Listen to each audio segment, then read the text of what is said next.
Well, good evening, everyone, and welcome to another Lens Lounge. And I'm pleased to invite Brendan Lynch, who's a fellow School of Photography member. So we're going to do something a bit different this evening because Brendan's a very excellent photographer. He does all different genres, but this evening we're going to cover his astrophotography, and he's got some beautiful images to share with us.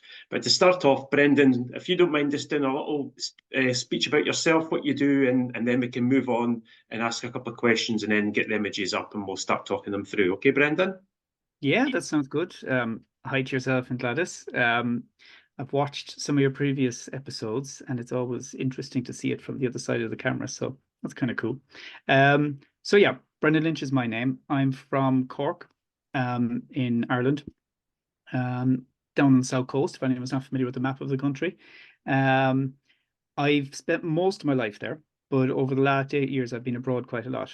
My partner's from Poland, and I moved there just over 8 years ago, and that was meant to be a permanent move.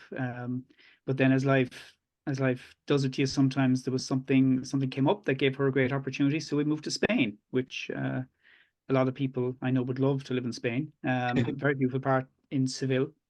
So for the last 6 years, I spent a lot of time there, and then I've come home on occasion. Work has brought me home, and now for the last year and a half, in kind of preparation for us coming back eventually, I've been in Ireland most of my time, but I still go across to Spain, obviously, to keep in touch with the family. Mm-hmm. Um, and by family, I mean Monica, my partner, and our cats. We have a team of cats, which take up a lot of our time. So yeah, so that's kind of where I've been living. Background wise, I have a background in accountancy. I have a background in education. A little bit unusual, but I've dabbled in both. And currently, I'm working in the IT department of the Irish Water Utility. Um, so it's as far from photography as it gets. But there you go. And I suppose to counteract that, what I love to do in my spare time is be in the outdoors. I got that by being involved in the Scout movement when I was younger, which I stayed involved in for many years. And then that went on, led me to discovering the mountains, and that really became my passion. Hiking in the Mm-hmm. mountains, went on to do some mountaineering, proper mountaineering, let's say, some rock climbing, a lot of wild camping. Um, and yeah, that's what I spend a lot of my time doing. Okay, well, that's very good. But just moving on, I mean, obviously, it'd be interesting to know where your photography journey started. If you could just talk a wee bit about that, Brendan, please. Yeah, absolutely. Well, I mentioned being involved in scouting, and I mentioned then from that getting into hiking and mountaineering. And for me, that's what cameras were about. They're about recording. Mm-hmm. Certainly initially. So kind of when I was an older teenager, I would have been, leading groups within scouting, and of course you have to record what you're doing because parents love to see photographs of their kids, and you like to put displays on the walls, and that's what the camera was about. It was simply a tool to record, and that moved into my hiking and to my mountaineering. I was always the one with the camera, asking the others to stand in a nice position to take the snapshots, to record, the kind of Mm-hmm. route we were doing, the kind of day it was, the kind of things we were seeing. Mm-hmm. So yeah, so it was always something I had to record. I won't say I ever saw a camera as a creative thing until a lot more recently.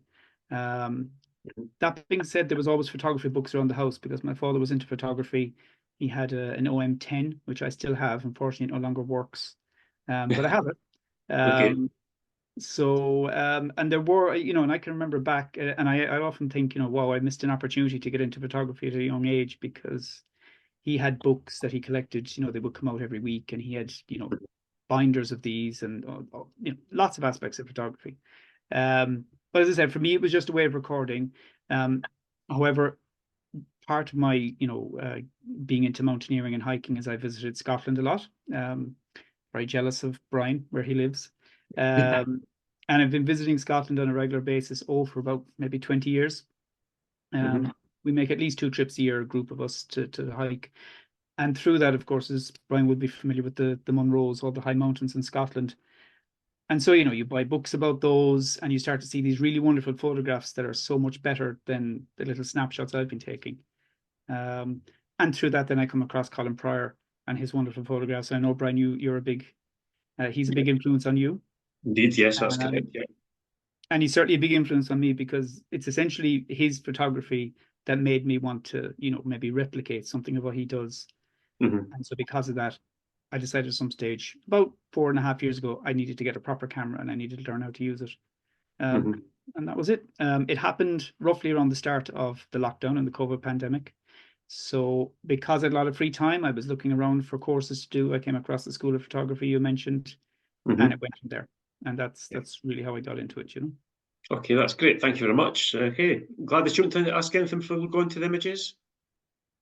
No, actually, this is quite interesting listening about your mountaineering and hiking and how you got into it. How did you get into astro in particular, though? Yeah, it's a funny thing because I mean, I know a lot of people when they get into photography, they like to experiment. I mean, we see that in the School of Photography a lot. People want to try different things, and they're not sure where they want to go with their photography. Um, for me, I bought a camera to take photographs of landscape. That's really what I wanted. Um, and the astro side of it, I mean, I've always had a passing interest in the night sky. I won't say that I was never in an astronomy club or anything like that, but because I spend so much time in the outdoors, camping in the mountains, it's always there and it's amazing. And I mean, if you've camped on a mountain and you're away from the lights of the city, it's just an amazing sight. So I've always had that interest in it.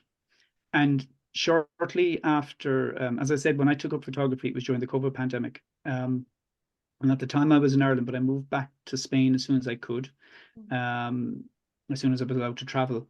And of course, that was the height of the summer. So you don't really go out during the day in Seville if you're an Irishman. You just burn. It doesn't work. And so being out at nighttime in the evening was the natural thing to do. And so I can't remember exactly, but I remember coming across some stuff on YouTube about astrophotography. And when you see an astrophotograph for the first time, when you see a nightscape photograph for the first time, you get blown away by it because it seems so otherworldly. It seems so amazing. And so I just thought, I really want to know how to do that. So it was initially a kind of a technical thing. I wanted to know how can I do this? But once you start going out with your camera at night and once you see what you can produce and the insight that gives you into what's up there, it soon becomes, something you just want to do So would you a say lot that of. you're more So I of would an never say it's, the main thing. Sorry? so would you say you're more of an astrophotographer than a landscape photographer? No, I wouldn't say that. And the funny thing is, when I look at the images I've taken, I haven't really had that many shoots, let's say, at astrophotography. Um, but I love doing it. But again, the problem with astrophotography is you generally have to go out at night, and at certain times of the year you have to go very late at night. So when you mix that with, working during the week, and then the impact the weather can have on your ability to get out, if I had more time to dedicate to it, yes, I'd love to do a lot more. Um, but I would say, I would split. I really love it, but I would still see myself as a landscape photographer. But then the kind of astrophotography that we're going to look at, it is effectively landscape photography. It's just done at night. Do you ever Yeah. use any special equipment? Like, for example, one of my friends, he's actually built a telescope in his back garden and actually taken Oh. a lot of astrophotography. That's his main thing in very, very close detail with the telescope that he's got. He's got special equipment. Do you have anything like that in your case? No, so and I suppose that's the danger when you use the term astrophotography, people will think of different things. So that kind of photography is astrophotography, in particular is known as deep sky photography. So Mm. you're taking, as you say, detailed shots of, a galaxy or a nebula or something like that. Effectively what I do is what a lot of people would call nightscapes or landscape astrophotography. You might qualify it that way. So it will always feature a scene and then something of the night sky, be that the Milky Way or star trails or anything like that. Um, but your approach to it is first and foremost as a landscape photographer, I think. And you see the night sky as the replacement for maybe the beautiful sunset or the dramatic clouds.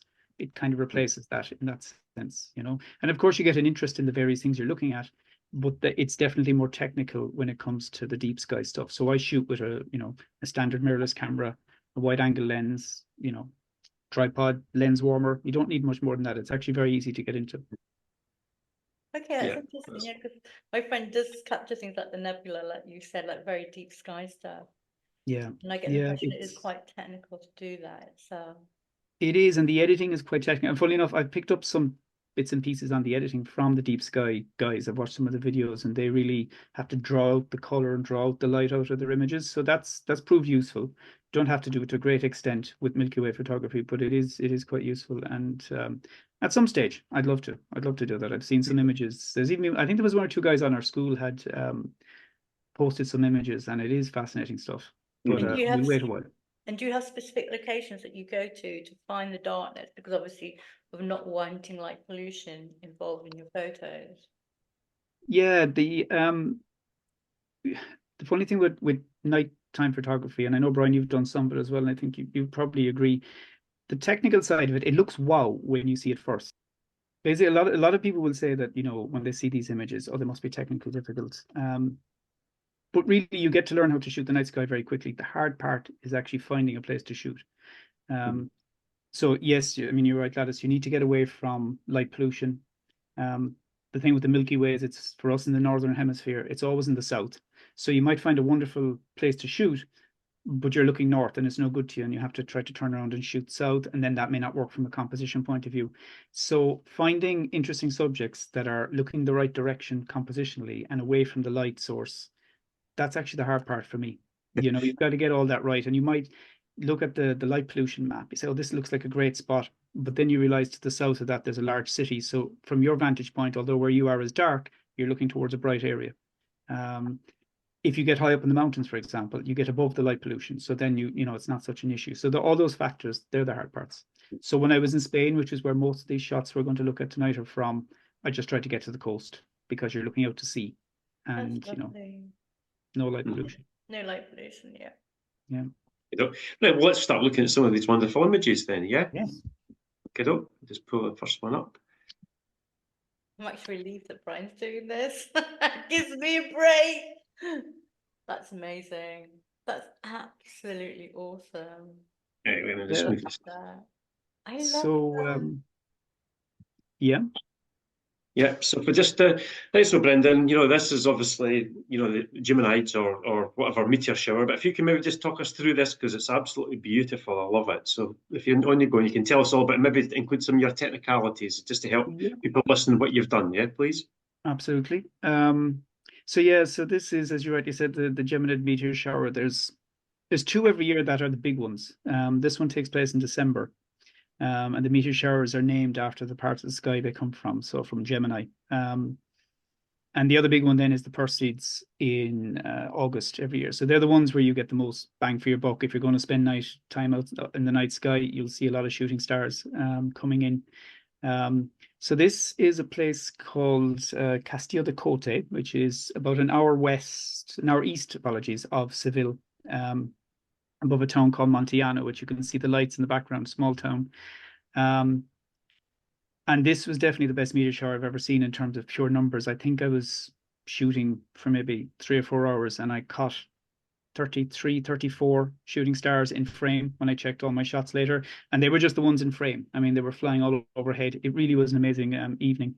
And the nice thing about Spain, I mean, this was December, and when I left the little car park at the bottom of this hill to get up to this castle, it was 21 degrees at 5 p.m. So, you know, it's a nice way to spend an evening. I mean, I didn't even camp this night. I just brought my ground mat and my sleeping bag. And after doing all my initial shooting, I just set the camera up to continue shooting. And I got a few hours sleep in my bivy bag. And but it was absolutely beautiful. And the funny thing with this one was, when the meteor showers come around, the quality of the display you'll get depends on the stage of the moon. And this particular year, there was only, I think, 3 hours of time between when the moon would set and dawn would start. So I was a little bit worried, having done 1 or 2 of these previously, that I wouldn't get so many meteors. But I mean, I got more than I needed. You know, it was quite incredible. So with this one, the main shot was taken, actually, I took it before the moon set, so I could get that lovely moon glow on the castle. And that's why you also have that kind of blue color in the sky, because it was relatively bright when I took that initial photograph. And then once the moon has set, you just set the camera to shoot. I just use the intervalometer within the camera. And I think these would have been 30-second exposures, maybe a second's gap between each one, and you just keep it shooting. Maybe about 700 shots over the course of that shoot. And the idea is you frame your composition and you're just, you know, hoping the stars, shooting stars will come into it. But it's not just all about luck. I mean, obviously, I've looked at this to say, right, where's the radial point of these shooting stars? So you need to figure out where Gemini is going to be in the sky. You base your composition on that. Mhm. and that gives you the best chance of getting as many stars as possible. Okay. One thing No, about this, I suppose, which is maybe important to explain, if you're looking at this, and if I was to show you the original frames that I took, the stars will be going in different directions. And that's because obviously our planet is moving. So the point where the stars are coming from moves during the night. So what seems to be, and again, I haven't done a lot of this, but what seems to be very acceptable with people who take this kind of photographs is you rotate the stars so they're all radiating from the same point. So if you see just above the castle there to the right, there's a little cluster of stars, and that's the Yes. Pleiades star cluster. And so what I did for this one was I rotated all my images so that that cluster stayed in the same place. And it's as if the sky then hasn't moved, and you get this radial effect coming from the constellation where it gets its name from, Gemini. So And how do you know what Gemini is? like many people, I use a wonderful app called PhotoPills. And that will, that has many tools in PhotoPills. Anyone who uses it knows that it can do a lot of different things, but it's particularly good for lining up sunrises, moonrises, where the Milky Way is going to be. And in the case of something like a meteor shower, it will give you the part of the sky where they're going to be coming from. Okay. You can also use, of course, an astromap, which I have on my phone as well because I love spotting things. But yeah, PhotoPills really helps you to line things up. Yes, Phil. Yeah, that's good to Yeah. know. Yeah, it is a good app, isn't it? And because you can even plan stuff from your house, before you go somewhere to give you a rough idea of where the moon or the sun or the Milky Way is. It's really good. Yeah. And it's so I mean, it has that planning bit, and then when you're out there, you get to fine tune it, which I really like about that as well. Yeah. And I think for people who are interested in it, I think it's something like £10, and that's a lifetime fee, isn't it? It's not even you have to upgrade it, so it's really good. But It runs on your phone. Yeah, runs on the phone, and I'm slow to pay for apps in general, but I paid for that no problem. Yeah, it's incredible value. I mean, what it gives you, it's really You'll good. have to send me a link of that app actually, because I'll be interested. No, it's really good. It's really good, and even just before we move on, because even on YouTube, the guy Raphael, he puts out a lot of good literature and information and videos about things that are happening. So it's actually, when you think £10, it's probably the best £10 Andy could ever spend. Yeah, it's as you say. I mean, there's a whole community side to it as well. Their YouTube channel, the booklets they produce for the different aspects of photography. And I mean, if you want to see an amazing selection of shots, go to their Instagram. It's quite incredible. Absolutely, yeah. Gladys, you want to say anything about this image, or we'll move on to the next one? Move on to the next one. Yeah, that's fabulous. So this is, as I said earlier, most of these will be in Spain. I think that possibly all of them. So this is about, well, as the crow flies, or as I thought it would be, about an hour and a quarter north of Seville. Or into the, if anyone's familiar with the geography of Spain, there's a line of hills run right across Spain, about an hour north of Seville. And this particular section is known as the Sierra Moreno. The building is actually it's an old railway station. Right. So there were, and I don't know the full history, which I really should know more about, but there's a number of these buildings dotted around this particular part of the hills, and they had mining in the area. So relatively close to here is the motorway actually that runs north of Seville up to the next province, is known as the Silver Motorway, and it would have been silver trade and so on. So there was a lot of mining went on, and this would have been one of the stations bringing the various materials out of the hills. And when I think of mining, I don't think of beautiful buildings, but the train stations, I mean, okay, a lot of them are in ruins, but they're really beautiful. They obviously were, something that they put a lot of money into when they did this. So I found this, again, I was looking on a regular basis for something interesting that I could photograph in the right kind of place, as I was talking about earlier. And I came across this on a guy's blog, actually. He was into mountain biking, and he just put up various blogs about his trips.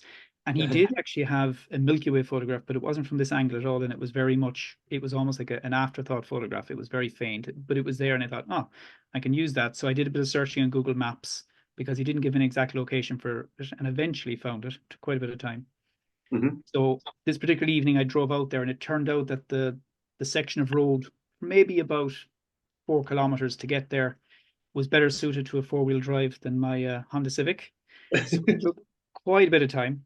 But it was a beautiful spot because the hills up there, they're covered in really small trees. So holly oak, cork trees. There's nothing big. But as far as you can see, there's these trees covering the hillsides. And you have this in the middle of it. And I thought it was on my own, except for myself and a few horses that seemed to be living in a little paddock next to this. Presumably there were farms nearby. So I got set up, and I actually had plans this night to try a time lapse as well as some photographs, which I hadn't done before. And just as I started shooting, a large camper van appeared, and 2 local people, well, local as in being from Seville, had also come to shoot the Milky Way at this totally random place in the middle of nowhere.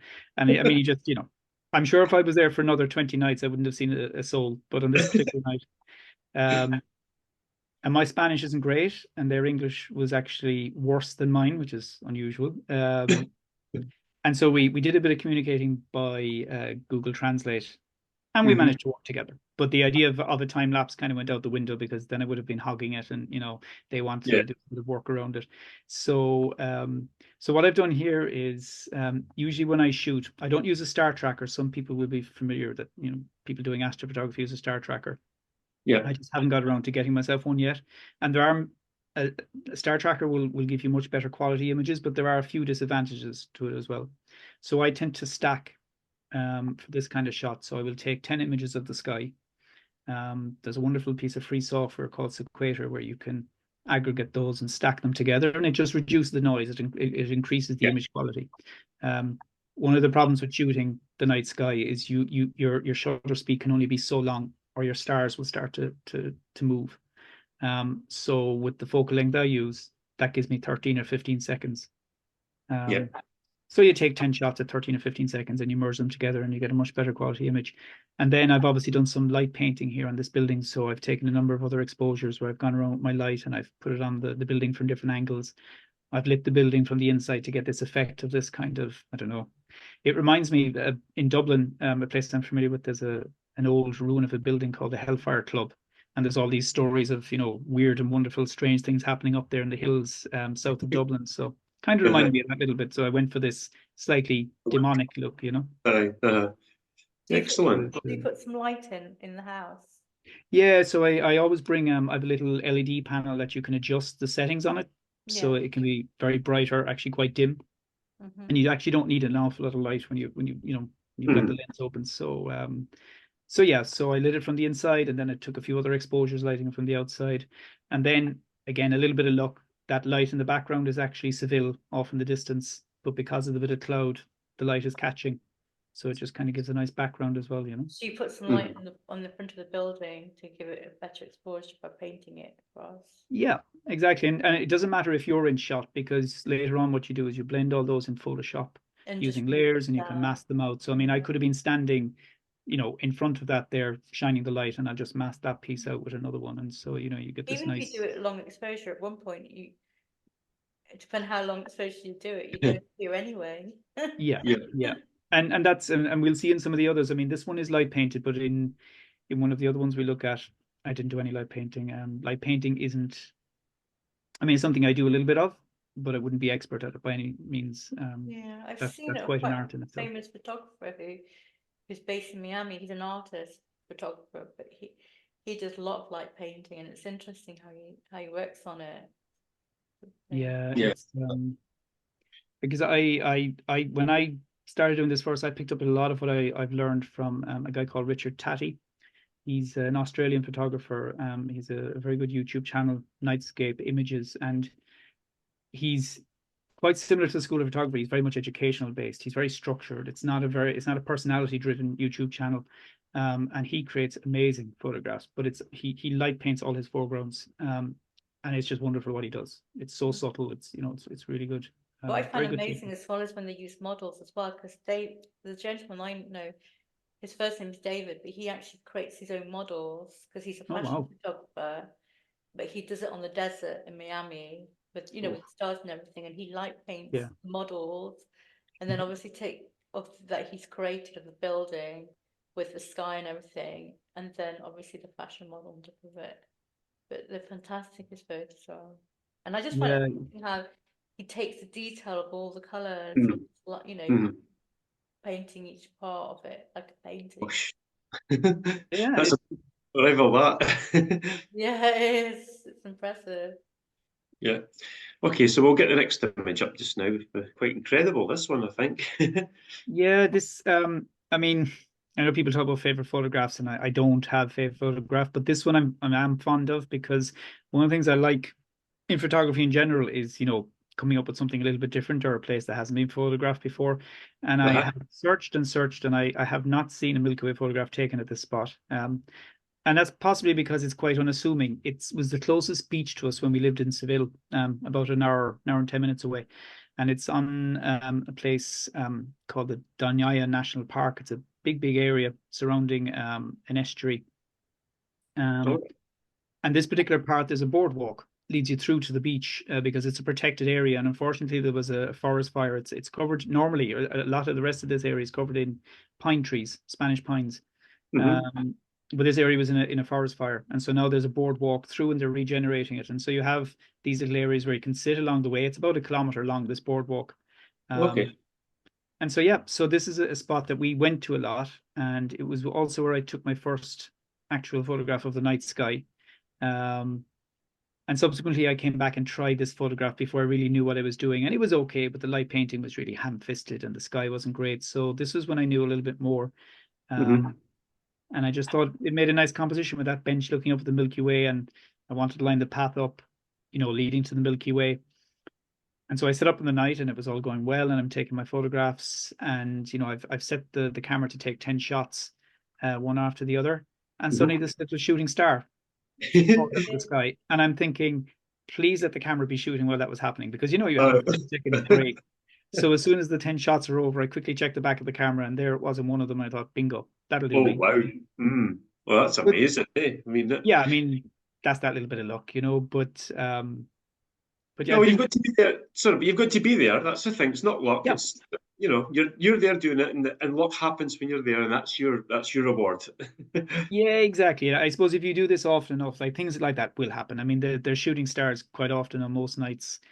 It's Mm-hmm. just nice when it happens to drop right Mm-hmm. into your lap, you know. But I mean, that's an extra. I still like this photograph more so because it has a bit of meaning for me, because this is where I literally started trying to learn how to take photographs of the night sky, because Okay. it's about the darkest spot within maybe 2 hours of Seville, because it just happens to be a big enough gap between the town you can see glowing on the left hand side is Yeah. a seaside town called Matalscanias, and but there's not a lot to the right hand side until you reach the city of Huelva, which is up the coast. So it was a good place to practice, and Mm-hmm. and so this, you know, to have this kind of shot, then from having a couple of really quite basic and average shots, you know, it shows progress. I think that's maybe one of the reasons Yeah. why I like this so much, you know. Mm-hmm. But Well, there's always mistakes. This is the problem. I never light painted the path leading off, which I always regret. But however, maybe sometime in the future. I mind you, in some ways, it's you've got a good proportion of it. Maybe you know, leading away, and then because really, you want the eye to be looking at that the core of the Milky Way. Yeah. You know what I mean? It's just amazing the detail you've captured in that. It's absolutely incredible. Yeah, Yeah. yeah. Gladys, would this anything? No, it's incredible. It is really good. Yeah. And Okay. Here we've got the next absolutely amazing image from Brendan. This is I've seen this for myself before, but okay, Brendan, take it away and tell us about this amazing image, please. Yeah. So yeah, I think one of the things I like about these photographs is, and I guess it goes for most people's photographs, doesn't matter what you're into, you remember what you were doing, you know. And the interesting thing about nighttime photographs is that it always feels like you've done a little adventure, you know. But this one in particular, it looks like it's really in the absolute middle of nowhere, and it is in a very isolated area, but it's only about 20 minutes walk from a road. Mm-hmm. So this is in Malaga province, nowhere near the coast. It's up in the hills, and the at the head of that gorge that you're looking at, where the Milky Way is, there's actually a bridge and a road, and there's a very small little village on the other side of that. So you park up in the village, and there's a little pathway leads you under the bridge and up into this gorge, and it's a pretty popular walking area. I would imagine at various times of the year. And this is one of those ones where it was just that really nice evening. You know, I got there in plenty of time. I walked up this gorge, you know, picked my spot. Um, this particular location, I mean, I was saying about the last one that you know, I'm very fond of it because it's one I picked out myself. This is one I had seen done. Mhm. I'm surprised I haven't seen more of it. I've only ever seen 2 Milky Way photographs that I've been able to find online of this spot, and it's such an amazing place. So you walk up into this gorge. I'd imagine maybe in the winter there's a lot more water here, but you know, in Yeah. the summer, I think this was taken in August. There wasn't a lot of water. It was quite dry, so you could clamber on the boulders where normally maybe water would be flowing. So it allowed me to get over this bit of a pool. Mhm. And when I arrived, the sun was gone from where I could see it, but the sun hadn't actually set, and the sky was full of, I think they were swifts. It was, you know, dozens and dozens of them overhead. Just a beautiful evening. So then the sun sets, it starts to get darker, and you're waiting for the Milky Way to swing across the entrance to this gorge. And there's always that sense of anticipation when you do any photograph that involves lining up the Yeah. Milky Way or the moon or the sun. You're always waiting for it to happen. But I just think this was the one that aspect of it was the best that I remember doing, because it's, you know, you're just staring out this gap, and suddenly you see that the first stars of the Scorpius constellation appear, and you think, oh, it's coming, you know, and then it just Yeah. swings slowly into position. And I mean, that gorge couldn't line up any better for that shot. I mean, it's just the right width to take the Milky Way. You know, it's at the right angle. The left-hand wall mirrors it perfectly. It's quite an amazing spot.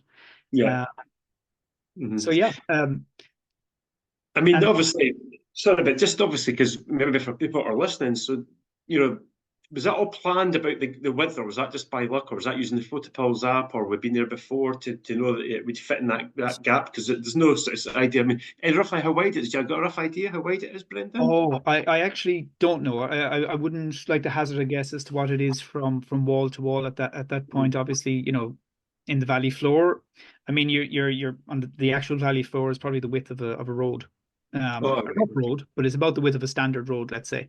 Yeah. But it you know, maybe not even that, because it does start to narrow right at the end. But no, I didn't. When it comes to this one, as I said, I came across this again. I was looking in this general area because I knew there were gorges and that kind of thing. And I was just trying to see what might be in the area. I hadn't been there before.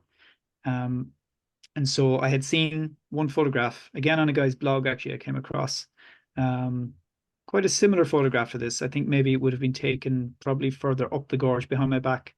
Uh-huh. And, you know, so in a way, and that's the only thing that takes from this photograph for me, and that I didn't find this spot, you know, or I didn't work this one out. And that's, for me, that's a nice part of it. It's not essential, of course, but it's a nice part of it that you can work these out.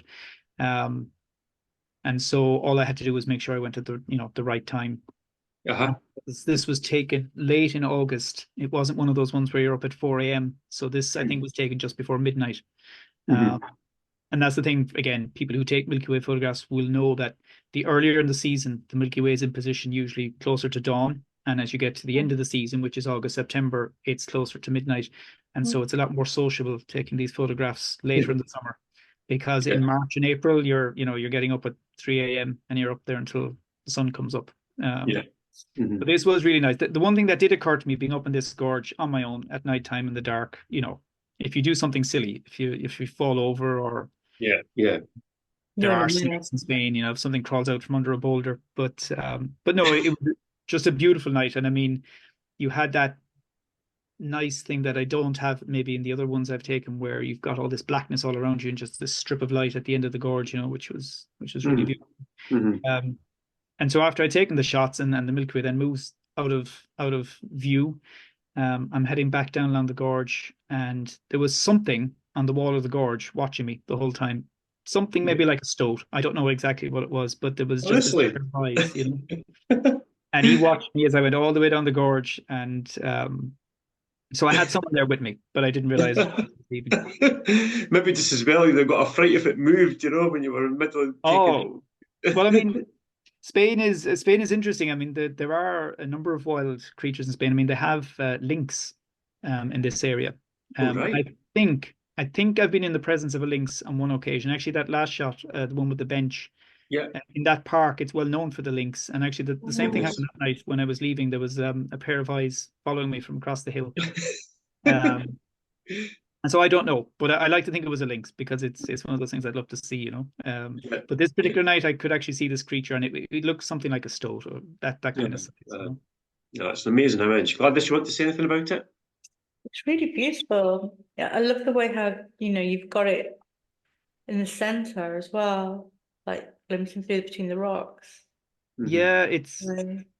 and it's one of those ones, I mean, you know, sometimes you have to work hard to get something to line up and search. As I said, this one was kind of handed to me on a plate because I'd seen a photograph here. But just the fact that this happens, you know, Mhm. I didn't have this experience, but somebody must have gone for a walk there one night and thought, "Oh, wow, look at that, the Milky Way," you know, and to see it line up so perfectly, that must have been something, you know. Mhm. I mean, it was something for me to see it, but I knew it was going to happen. You know, I kind of had Do it you, planned out. do you have See to that hike? happen. Do you have to hike to get to the spot, or? Yeah, as I said, it wasn't a big hike. I mean, when you see this place, and even other photographs I took on the way in when it was bright, it really looks like you're in the middle of, you know, complete emptiness. But it was only about a 20-minute walk from Okay. the head of the gorge, and the road literally crosses right in front of it. In Okay. fact, in a couple of the frames I took, cars had gone past, so I have that little light trail of a car going past, Right. you know. But Yeah. it's very quiet up there. I mean, there is a little town nearby, but you know, it's about, I don't know, this is about maybe a 2-hour drive from Seville. Oh, Okay. okay. Right. It was, and distance-wise, it wasn't particularly that bad, but because of, you know, you're driving through mountain roads, it was slow. So yeah, it's quite an isolated area, but it's not as remote looking, or as it's not as remote as it looks.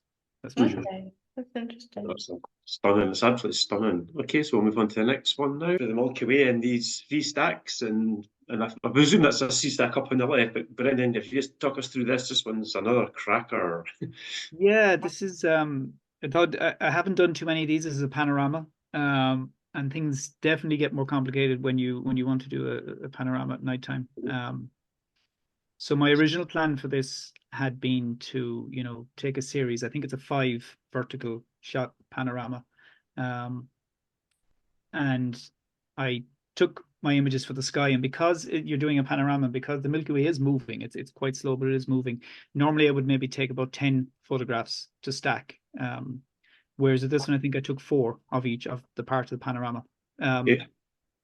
So then I took a second sequence of shots for the foreground, but it just didn't work. Maybe I moved the camera ever so slightly or the tripod, but lining them up became an absolute nightmare. So instead, what I did was I took my 4 versions of the panorama and I, you know, made 2 copies of it, one for the sky, which I edited, and then I edited a second copy for the foreground and blended them, and that worked quite well.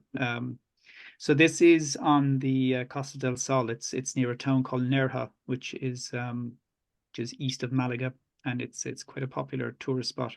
Um, and I'd come across these sea stacks. And again, one thing I found since I got into astrophotography is every time I see something that's facing south, I'm immediately thinking, oh, will that work for a Milky Way photograph? Yeah. And so I had seen these. Now it turns out this is one of these type of photographs where I think, oh, I've made a great find, and I take my photograph, and then later on I see that it's actually quite popular for Milky Way photographs, you know. But at least with this one, I kind of discovered it myself, even though if I wasn't the first person to ever discover Yeah. it. Yeah. So yeah, so you have these 2 beautiful sea stacks, and my original idea was actually just to take a photograph with the Milky Way rising between the 2 of them. But this other object then on the coastline behind it is a tower which has almost collapsed, and it Mhm. probably will collapse, you know, in the not Yeah. too distant future, I'd imagine. With the very nice name, if I remember rightly, it's Torre del Miel, which is the honey tower. Oh, Uh, okay.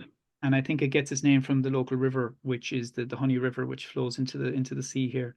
And Mhm. so yeah, I just again, this was a place I had been. I had actually been here a year before, and I'd taken another photograph. And again, it wasn't so good. It was, you know, I had maybe improved my techniques. So I Yeah. went back here to try again, and I took the simple shot I'd taken the time before, but I really wanted to try a panorama. And one of the things I like about this is, you know, I mean, people kind of say, why photograph the night sky anyway? You know, what is it about? I mean, it's beautiful, but it's one of these things that when you're looking at it, you're looking into this vastness, and you're looking at both in space and in time. I mean, it's an old place.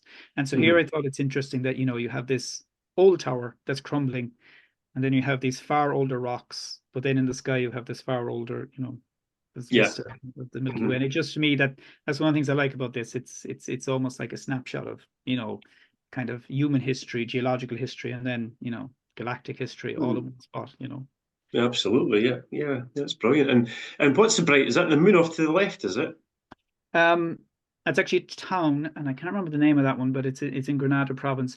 But the moon was coming up from there coincidentally, yes. So it could have been the moon just as easy because the moon rose a little bit later from that exact spot. Okay. But I think when I was shooting that was just the town.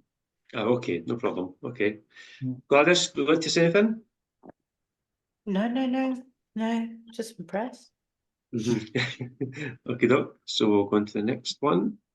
You can do, I mean, with this one, I've obviously, so if you shoot directly north, and again, Brian, I've seen some of your star trails as well. If you shoot directly north, you'll have that circle. And I've taken other photographs in the past where you tried to line up like for example, have the spire of a tower pointing right towards the circle. This particular spot, again, it's back in the hills north of Seville this time. And again, Spanish names are wonderful. It's Castillo de Agua Fria, the Castle of the Cold Water.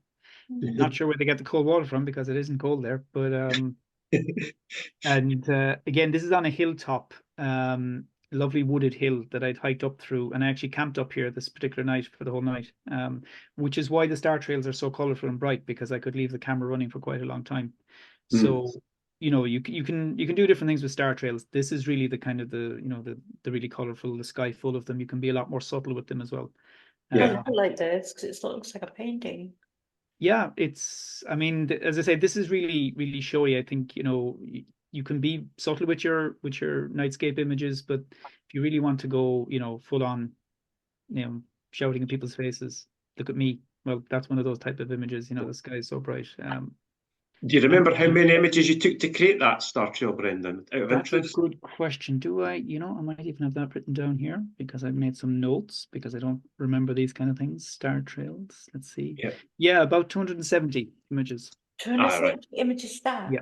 And that's at about 30 seconds an image. So you can do the maths on that, but I think it's about maybe about 3 hours or something like that. Yeah. And again, this one was not light painted. Again, the moon was setting that night, so I got my base image while the moon was up, and then I did a little bit of lights inside the tower just to give it that effect. And did you stack them all in Photoshop, or does your camera stack? So with this, so I mentioned earlier a program called Sequator, which is used for stacking the Milky Way. For star trails, there's one called Star Stacks. And yeah, you can do all of these things in Photoshop, but these kind of standalone programs actually do a better job. I think they're quicker because they just do that one thing. And are these extra programs that you've had to buy to be able to do particular styles? No, they're free. Free? Yeah, Sequator is a Windows only program. I believe for Macs there's something called Starry Sky Stacker, but I think you have to pay for it. Now I don't think it's particularly expensive, but it is a paid program. Star Stacks, I'm not sure if that's just Windows, and again, it's free.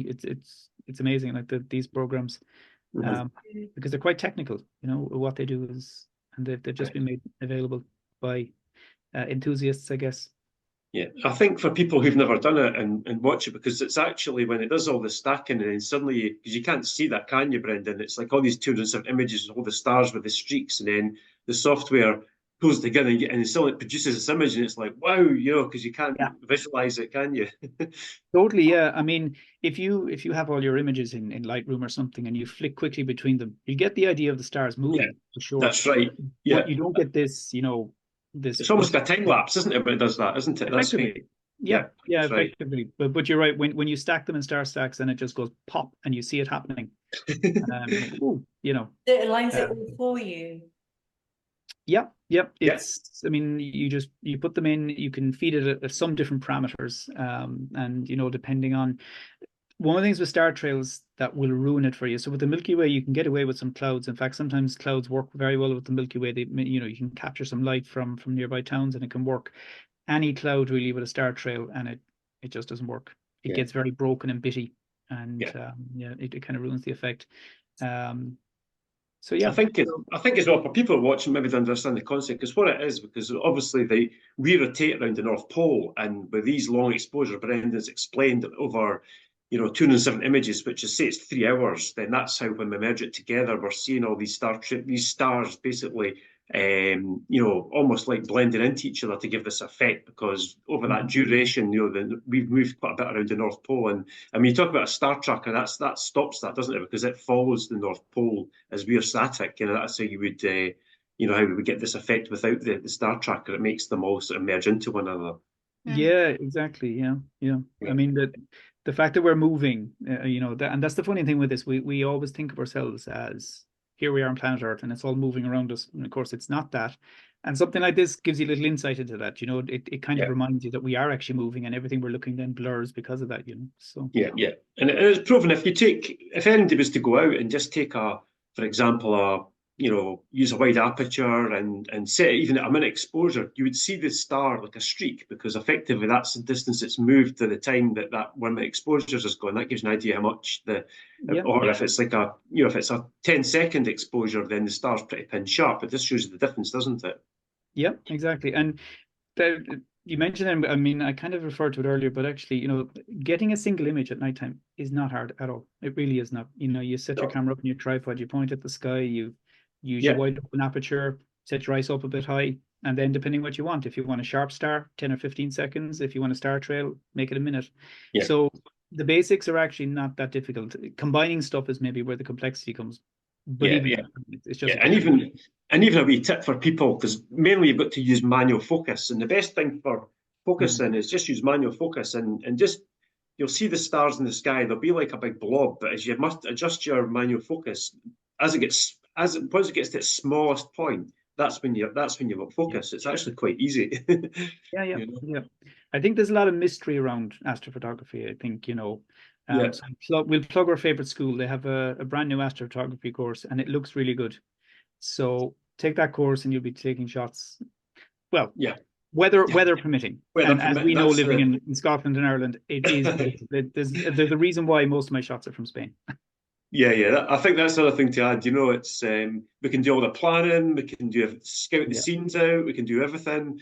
But the last tick in the box is, depending on the moon, ideally you want a new moon where it's dark, and you don't want clouds. Because the last meteor shower here in Scotland, it was all clouded out, But that's part of the fun, isn't it, Brendan? That's part of the fun. If it was there on a plate all the time, I would like it occasionally, but if it was on a plate all the time, it'd make it too easy, wouldn't it? There's a nice middle ground. There's a nice middle ground, because I've got a couple of shots back at home. I got a really nice shot of the Geminids meteor shower at home in Ireland, which was really nice on a clear night, and I've got a couple of Milky Way shots at home.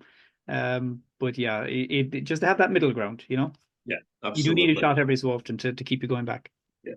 Right, so we'll jump on to the next one, and this is the last one. I know the story behind this one, but maybe we'll ask Gladys. Gladys, what do you think that glow is behind the wind turbine?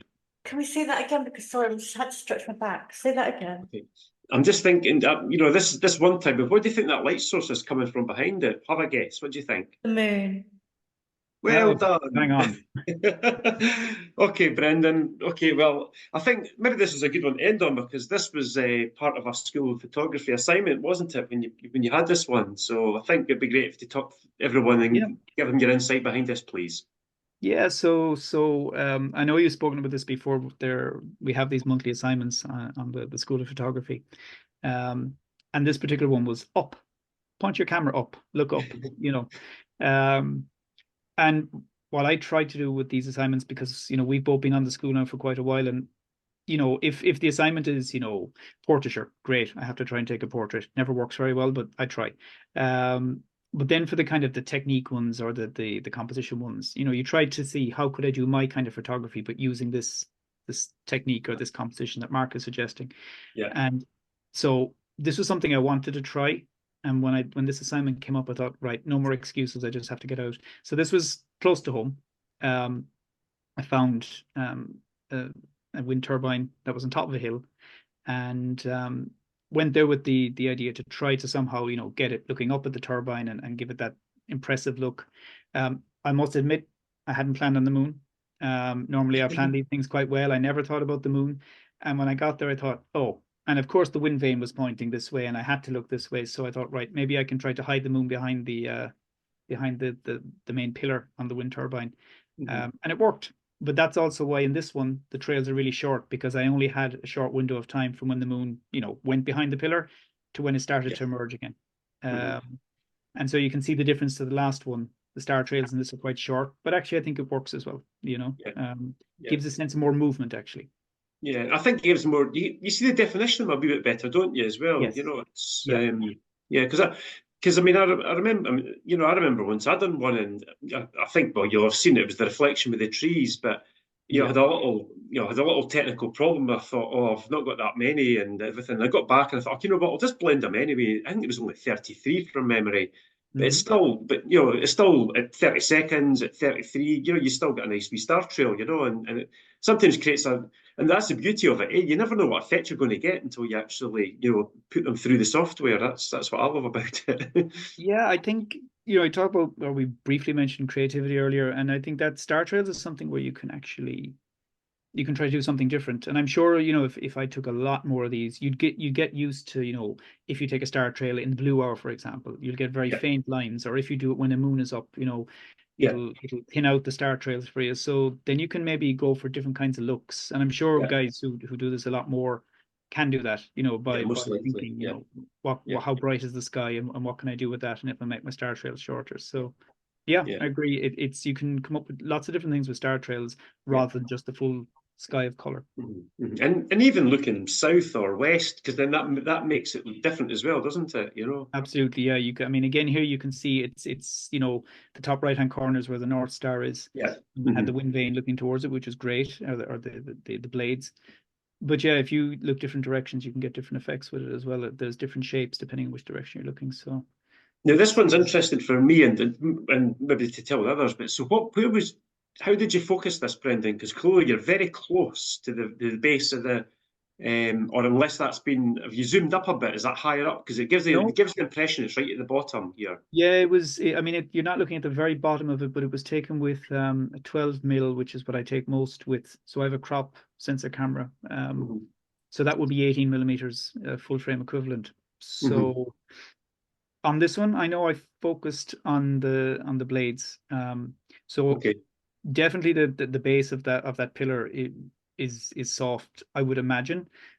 But again, I don't think that was relevant to it. But certainly it's sharp up at the top. Whether the stars were absolutely pin sharp in this, I can't remember. Because normally you're focusing on the sky, that's for sure. Unless you're doing a foreground blend, and then you'll do a bit of both. Yeah. But this was, I didn't take a separate image here for the wind turbine. So focus at the top, and it is quite high. So maybe, as a result, the stars are pretty much in focus as a result. And with star trails, it's not so important anyway, No, that's right. No, it's absolutely wonderful. Gladys, you want to say anything? No, it's beautiful. It's really lovely. I love the fact you've got the angle of the windmill. I mean, little things like that. I mean, you could take a straight on shot, but just to try, again, it gives that sense of movement. Yeah, it does. And I quite like the fact that it's got the highlights on the actual, which is saying the windmill and the actual on the blades or the blades. Yeah, I quite like that. It gives a bit more dimension. What was nice actually with this one was I did actually do a little time lapse with this because I'd taken so many photographs. And something I didn't realize about these, and it makes sense, of course, but the blades changed direction. So shortly after I finished shooting this piece, but maybe it's to do with some program that's set into it, or maybe it's with the wind, I don't know, but the blade just swift by about 90 degrees. And so I have that in a little time lapse, and I have the moon coming out from behind it on a time lapse. It's only about maybe 15 seconds, but you get that effect of, kind of a night in the life of a wind turbine, So. Exactly. And does it, it must have been quite a weird thing being there looking up as well, Very. It's almost hypnotic because you're sitting there, and I mean, I'm sure, Brian, you've stood underneath a wind turbine, and they have this particular sound. Oh yeah, absolutely, yeah. And the funny thing at nighttime, and I've stood under them during the day, but at nighttime, those blades, as they're coming around in that arc, every time you're thinking this one could come down to me, it seems to be reaching down out of the darkness, so it had this very strange feeling, and I got used to it after a little bit, and you're just sitting there kind of looking up at it, almost hypnotized. No, it's amazing. And from memory, it done quite well in that assignment, didn't it, this one? Yeah, I think so. I think oh, the funny thing with those assignments, and one of the reasons why I like them is it's very clear that these are, Mark's choices. Uh, Hmm. they're not the best, that because there's so many different photographs can be put in for those assignments, but he just picks a selection that he likes, Yeah. and that's cool, because we know that's great, and you know, I've often seen some fantastic photographs in those assignments, and he doesn't pick, and I'm thinking, oh, why did you pick those? But they're his choice, and that's okay. Yeah, yeah, and that I'll just take this off now. But that's what I like about, and I've said it before when when we had Mark on, and I've been getting interviewed. But these things are installed in the back of our minds somewhere, isn't it? And it's not necessarily and that's what the whole thing is. And because it's the school that's teaching us, and to think about these compositional techniques or things to bring into your photography, doing something different, whether it might even be street photography. You could get down low and look up at a person, for example. Yeah. Gladys, Wouldn't because do that. Gladys is mainly a street photographer. You don't have time for that. You've got literally 10 seconds max to take a Uh-huh. picture. I would just lie on the ground in Princess Street and look up when people walk past. Yeah, but people won't walk past you because what you'll find is people will avoid you. That's the reality. It's not like Is that landscape. You can't plan it. When you take the picture, you can go low, but you'll find that people walk out of your way. well? I'll put that test to the theory next time I'm up the town on my camera. You're right, Brian. I mean, it is good to try these different things. And as I said, I would try to incorporate into landscape, into astrophotography. And it just gets you looking at things a little bit differently because, I mean, when we all start off, we all just stand and take photographs. That's it. Yeah, yeah, But yeah. getting you to look at the world a little bit differently, to think of different things. Some people like to be creative. I don't really think too much in terms of being creative, but I try to think in terms of just seeing things a bit differently. Differently, yeah. Presenting a different viewpoint, is always a good way to do it. Yeah, but well, I mean, is there anything else you want to say? Because obviously, I mean, I think the images are absolutely amazing. I'm sure everybody watching will be really impressed with them. And thanks for some of the things that you talk, because that's information, Brendan, that people will understand, or maybe it'll give them something to go and look at. But if you want to carry on, say something else, and then we can start to Yeah. finish up this interview. Well, all I would say is, I mean, there are some astonishing astrophotographers out there with amazing images, and the ones I've taken, I'm happy with them. I know they're not in the league of Alan Wallace, for example, is someone that's very popular in the British Isles. And this guy I mentioned earlier, Richard Taddy. But there's so many people take amazing photographs. But I think the thing maybe people could take is that it isn't actually that difficult. It does require a little bit of learning, following some tutorials and so on, and then getting out and trying it. As I said right at the beginning, people maybe tend to look at astrophotography as being this really tough technical thing to do, and it really isn't. Actually, one of the hardest things about it is actually being able to operate in the dark. So getting used to using your camera. So give it a go, because it is not as scary as it looks. And if you get nice weather, it's a nice way to spend an evening. Yeah, and I think that's to end on. That's what I was thinking about to say, because really, being out at night in the dark and seeing the night sky, and sometimes it's different to a sunrise or a sunset, but it's actually quite nice, because the thing is, there's generally speaking, there's nobody else there as well, and you see sometimes the spectacular things, don't you? And it's it's just, it's like watching a performance, isn't it?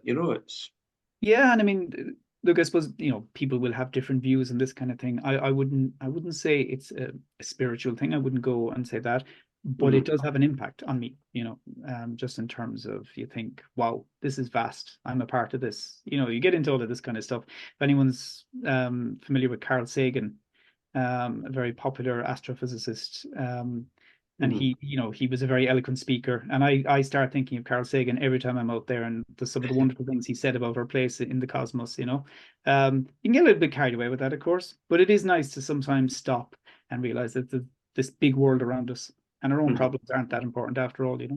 Absolutely, yeah. Okay, well, Brendan, thank you very much for sharing those images and everything behind it. It's been an absolute pleasure, and a personal thank you from me, and it's absolutely wonderful. So thank you. Thank you very much. It was very good. Very enjoyable. Thank you. Okay, thank you. Well, I hope everyone's enjoyed this and take something away, and I'm sure you will have, because Brendan's images are absolutely stunning, and as I said, they're not that difficult, but there's plenty of education out there. And if you're not, if you're really struggling, the School of Photography have just launched a new Astro course, haven't they, Brendan? You know? Yeah, looks really good. Yeah, yeah. By, is it Ben Bush? I think it was his name. You know. So Yeah. I haven't made time yet to actually go through it, and I will, but I have skimmed it, and he's got everything in there. He really has everything covered. Looks really, really yeah, good. yeah. So if anybody's interested in the course, you know, you can join as a member, or you can just take the one course. But it basically tells you everything that you need to know, the equipment and the techniques and everything. So it's a very good starting point. So we'll just end on that note and just hope you enjoyed this. And thanks once again, Brendan, and goodbye, everyone. Cheers. Bye. Bye. Goodbye.